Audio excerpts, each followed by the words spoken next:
Hey church, I'm Pastor Alberto, and today we are in day 4 of our fast. We are still in week 1, God of yesterday, and the title for today's Devo is Warning from the Past. We're going to be in 1 Corinthians chapter 10, verse 11.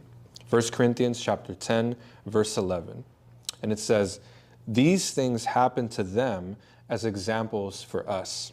They were written down to warn us who live at the end of the age." So in the verses before this, we are seeing the history of God's people, Israel, as they are led out of Egypt into the wilderness and into the promised land. And what's being written here by Paul is all these reminders of the times that God faithfully provided for them, but they unfaithfully responded. And so God provided manna, and God provided water and shelter and everything that the Israelites needed.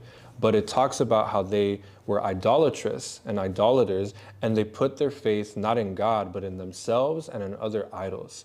They had forgotten everything that God had done for them, his faithfulness to take them out of slavery, out of Egypt, out of sin, into a place that would be their own, because they lost sight of that and started to trust in themselves.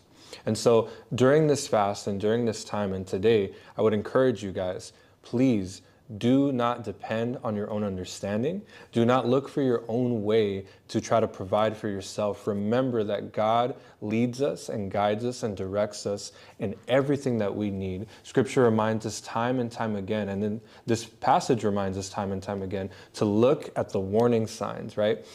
So many times we focus on Scripture and we're able to see the beauty of the history of God's people, to look at how did people back then make mistakes? How can we learn from those mistakes?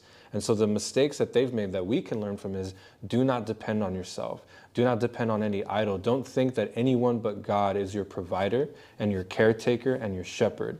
We are living in different times, darker times, but still God is faithful, just as faithful as he was with the Israelites. He is present and knows everything that you need. So keep your eyes focused on him, unless we fall in the same steps of the Israelites back then.